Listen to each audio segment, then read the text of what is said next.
pamit pasang kaliwan tabik inebihno saking Raduni dumawaing lawang doang sangadi panembahan dipun tepangaken kula menika Nalendra saking Surateleng utawi saking Trajutresna kula menika Prabu Setijo Bima Narakasura Prabu Setijo Bima Narakasura lho nggih boten langkung sembah kula mugi katur sak ngandhape kepada paduka sangadi panembahan aduh ger antadosa lega raosing manah kula paduka kula tampi dawah sami-sami keparengipun bapa keparenganila kami sinuwun nuwun inggih sinuwun wonten dawuh wonten ing Gatos menapa kadya sinambrengelak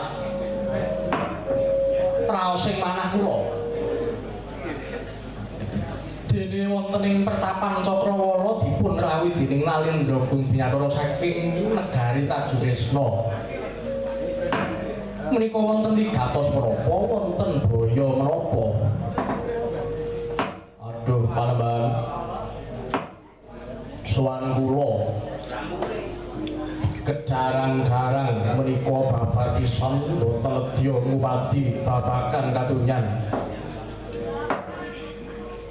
nanging sawetawis kula badhe crita langkung rumiyin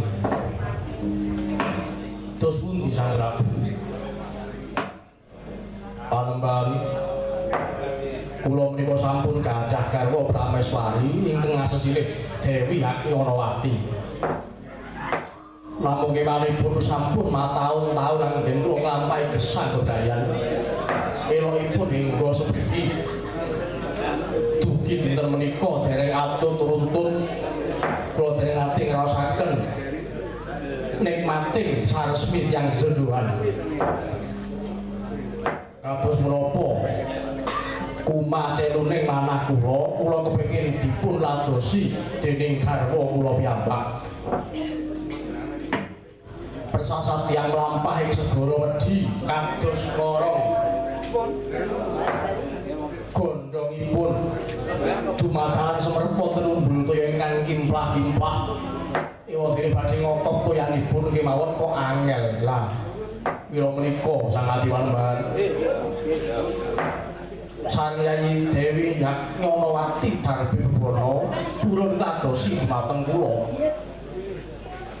sauget sampun dipun wayuh kalian ingkang putra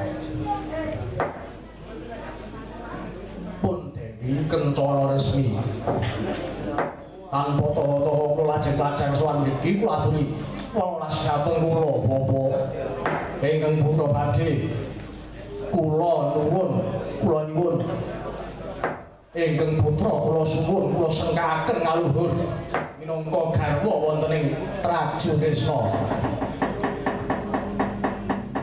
langing griya mangu-mangu manggung kandhuhang rimang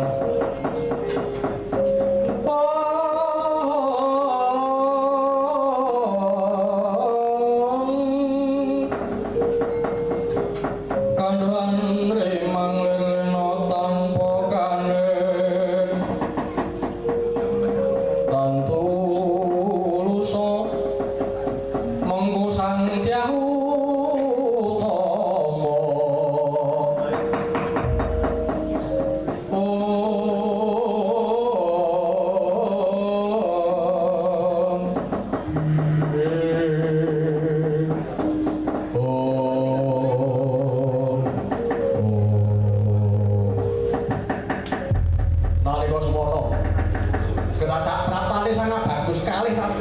Wisanggal Raden Antasena agawe cingak ingkang sawiya mula.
satriya abagus kalih. Nyuwun pangapunten paduka kekalih menika sinten? Dosa ngadi panembahan. Sing gedhe pangapuramu aku iki wong kang ora bisa tata krama, ora bisa basa. Kuwi nggih boten dados menapa. Paduka menika sinten? Ditepungake wae aku iki Raden Wisanggeni. Lho, Raden Wisanggeni menika putranipun Raden Janaka. Yo, dasar pranata aku iki putrane Raden Janaka. Oh nggih. Lah kok sang panembahan ngerti karo aku? Kabar sampun sumebar. Sedaya nem-neman wonten ing Pertapan Cakrawala menika sedaya tansah sulap kaliyan kalungguhan paduka. Tansah dipun nulungan kaliyan kekendelan paduka. Oh, mengkono. Lho Kang Antasena, apa? Aku ning kene iki terkenal. Kok sing ngefan karo aku. Ayo, nyutilon wae kok bareng karo tak yodong doang. Mesti luwih akeh aku sing ngefan timbangane kowe. Ya delok wae. Lajeng ingkang wingking menika sinten? Mbak, ditepungke wae jenengku Raden Antasena. Antasena. Antasena iki sapa to ya? Antasena anak Werkudara. Oh. Anak Raden Werkudara. Heeh. Kok kertos kula kok ingkang putranipun Raden Werkudara kok namung Raden Antarja lan Raden Gatotkaca. Raden Antasena kok sinten kok mboten mudeng to kula. Telek iki. Apa ya? Nah, gini aku malah ora terkenal ning kene malah wah kacau iki aku. Ora iso utang-utang iki ning warung aku. Oh, dikenal kok panjenengan utang. Samila Harjo, Prapto Paduka kekalih. Nah, Harjo sowanku panembahan, padha becik tekaku panembahan. Dimas Wisanggeni, Dimas Antasena. Raharjo Praptamu lho. Kakang donga nang kene. Iya. Yo, prataku padha becik. Sungkemku katon ya, Kang. Iya tak tampa, Dimas. Kakang Bumbe. Bumo kok Bumbe. Sungkemku katon ya, Kang. Kang Bum. Bumo lutut kok piye. Yo tak tampa Dimas Antasena ya. Nggih. Sajak anyar katon rawuh paduka wonten ing Pertapan Cakrawala mriki. Wonten wigatos menapa dene paduka janur gunung rawuh wonten ing Pertapan kula wonten ing Cakrawala menika. Panembahan wonten dawuh. Apa bener sang ngadi panembahan iki Begawan Dewa Kartika? Yo nggih. Boten wonten kalih wonten ing jagat namung sunggal kula Dewa Kartika. Yen ngono iki Pertapan Cakrawala. Yo nggih, kula leres Sang Raden. Ngene Panembahan. Blakutang terus terang wae, aku Prapto ning Cakrawala kene kepengin nglamar anakku wadon Dewi Kencana Resmi. Keparengku bakal tak garwa. Pinaka dadi garwaku. Oh. Dados paduka badhe ngersakaken anak kula wadon. Iya. Lah menapa Kang Wingking ugi badhe nglamar? Ah, ora. Aku cah alim ya aku. Aku wis duwe pacar dhewe kok aku kok. Itu saka Facebook. Oh inggih ya. Matur nuwun dene namung sak anak kula teka kathah ingkang ngayunaken. Mboten namung panjenengan kok Raden. Kalebet anak kula pun Prabu Stijo Bumun Rakasura menika ugi badhe nglamar kencana resmi. Kok yo nglamar barang to, Kang? Iya, Dimas. Boyo eling. Ngomah wis ana wong wedok, omah wis ana bojo. Aran wis tuwa kok dadak kaya sing mampu-mampu wae.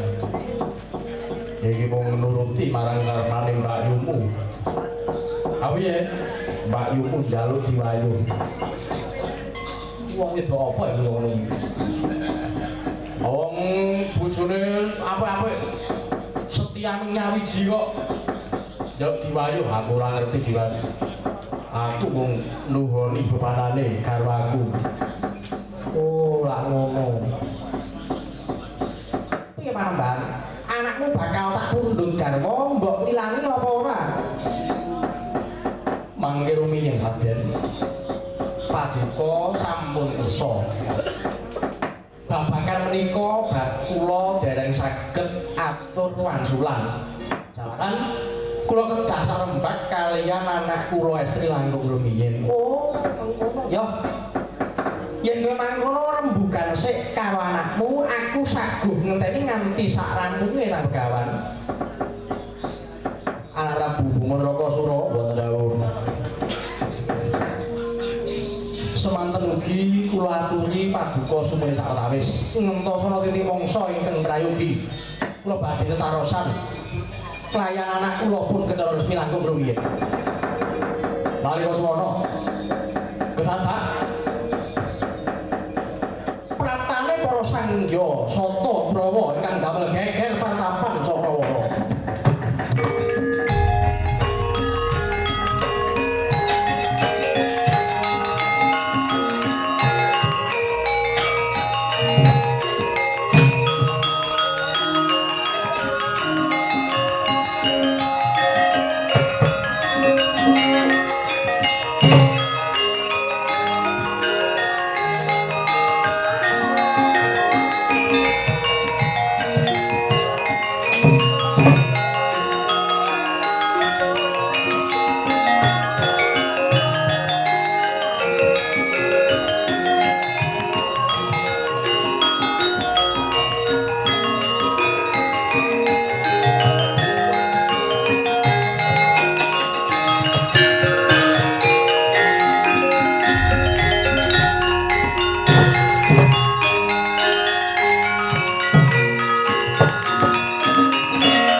Sing baku neng kene ngayahi karya kok karya-karya napa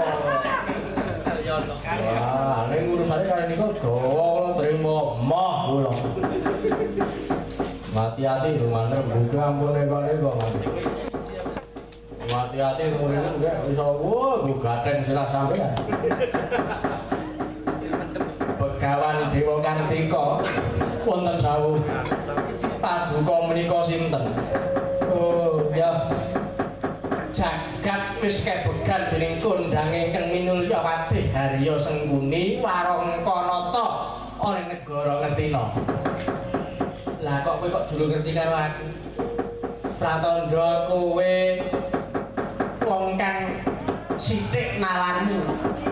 Kowe wong kang kurang srawung, kurang jembar anggonmu golek ngelmu pasrawungan. Ing atase aku iki wong kondang sak jagat kok kowe iso ora ngerti. Nggih. Sumangga kemawon anggenipun paduka badhe mestani. Menika ingkang wingking menika sinten? Ditepung ke bae aku Raden Dursasana Dursasana. Aku iki dupalaku iki. Dupalaku. Aku dari Makadewi. Oh, mekaten lah kok sak rombongan. Weh, kepethuk ning dalan pas wedangan iki. Oh, mekaten.